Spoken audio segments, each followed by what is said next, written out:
Doing an extra side hustle to earn a little bit of extra money every single month is awesome. I mean, who wouldn't want a couple of $100 or $1,000 every single month, right? That being said, any side hustle, be it Amazon FBA, day trading, or even blogging, requires a little bit of starting capital in order to get going. Now, this is all well and good, but if you are just starting out and maybe you have a low paid job, you don't have that much disposable income, realistically, how exactly can you start blogging with as little investment as possible? In the video today then, guys, I'm gonna break down my top 3 ways of starting a blog for under $100. So let's jump into it. Cheap hosting, domains, and themes. Look at this.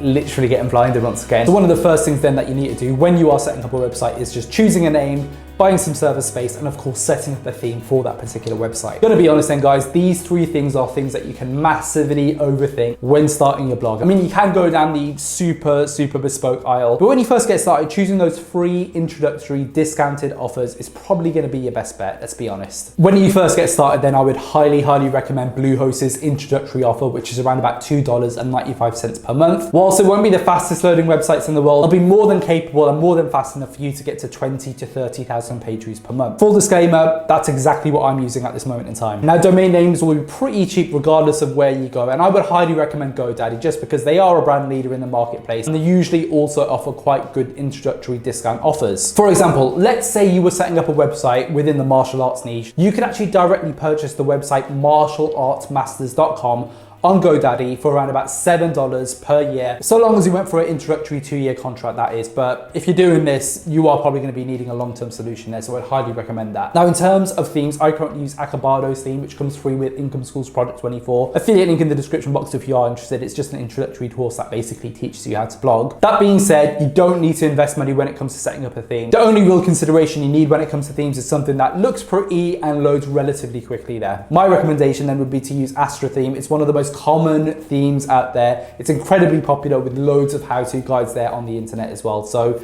feel free to check it out. Now, once your website starts earning a couple of thousand page views every single month and starts earning a couple of $100 or even $50 or $60 every single month, you can then reinvest that money directly back into your website to go for, more premium hosting, more premium domain names, more premium themes, any of those kinds of things. But to get started, to be honest with you, you don't really have to worry about that. So to total everything up then for the hosting, the domain, and the theme, all together, you'd be looking at around about $42 or so. Don't outsource content. So the reason I want to spend the vast majority of the money here on things like hosting, on the themes, all those different kinds of elements was just, we want to spend our time on the thing that's going to move the needle most, which is basically just producing as much content as possible in our blog's first tier. You see, you can have the fastest website in the world, but if you don't have enough content on your website or the content isn't good enough, then I'm sorry, unfortunately, you're just not going to rank in the eyes of Google there. Now, in the first instance, you might be super tempted to, hire a bunch of cheap writers, get as much content on your website as possible in order to start getting that content to rank in Google. If this is your first go of things, however, you're going to end up spending a lot of money on content that you're not even sure is going to rank, as well as spending a lot more money on writers than you probably should. As such, in the first year, and I can't recommend this highly enough, to actually write every single one of your blog posts yourself, and you want to aim for around about 100 blog posts in your first year. This is just massively going to increase your overall knowledge of your niche and also allow you to understand what a good blog post looks like for your particular niche there, which is something that hired writers just won't be able to gather. Now, that being said, if you are genuinely struggling with getting out the 100 posts in that first particular year, I would maybe consider looking at AI tools there. Jarvis AI is a fantastic tool. However, it does currently cost around about $49 per month, which will blow a budget out there of $100 in a particular year. So at the moment, I would highly recommend potentially checking out ChatGPT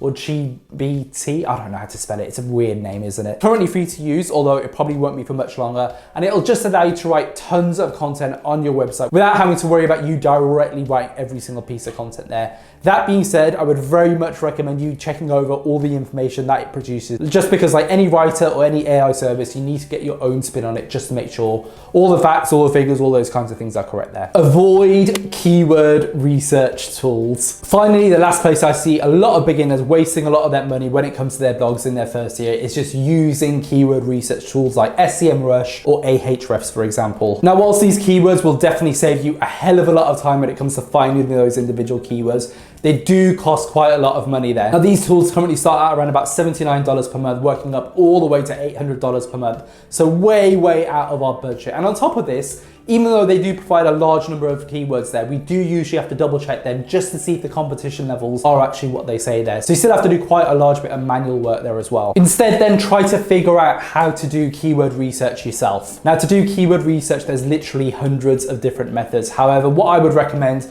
is just take your niche or take a subtopic of your niche. So for example, if you're setting up a car blog, maybe the subtopic we're going after is, I don't know, car batteries. And then just add words in front of it like who, what, where, when, why, how, does, all of these different ones, as well as using the alphabet soup method of using car batteries A, B, C, D, E, F, G, all those different kinds of elements there, just to look at the suggestions. Look at Google also ask there, which gives you a plethora of keywords to potentially go after, and scroll all the way down to the related search terms there. That'll be a really good place to start. Now, using this method myself, I actually managed to find the keyword, how much does a car battery weigh, which is a medium competition keyword, but with a little bit of work and with the secure website, you might actually be able to rank for this. So just shows what you can do manually from a couple of minutes of searching there. Now, whilst this method will definitely take a fair bit of time for you to find a decent list of keywords for you to actually write content that will actually rank, I guarantee you these keywords will likely be a lot more better research than a lot of the ones that these tools provide there as well. So just also shows why you should probably do this keyword research yourself. Alternatively, if this is something that you are genuinely struggling with, something that I've actually traditionally struggled with quite a fair bit, I would highly recommend then, if this is the case, using cheap services like Anthony over at Tortoise Cashflow. He currently charges around about $30 or so for around 5 quality keywords for you to start your blog post on. And that should hopefully give you an idea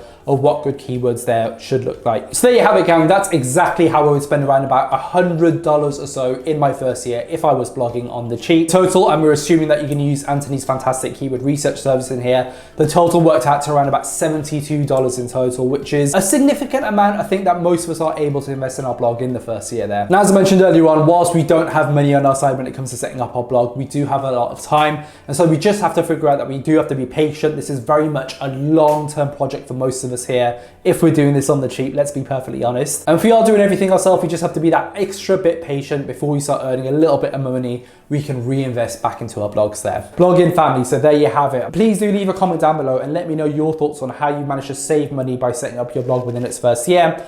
As always, if you're interested, however, in more videos around, blogging, side hustles, personal development, any of those kinds of things, absolutely smash the like and subscribe button, as they both really, really do help out the channel. And until the next one, I'll leave you to it. All the best, gang. Have a good one. Bye.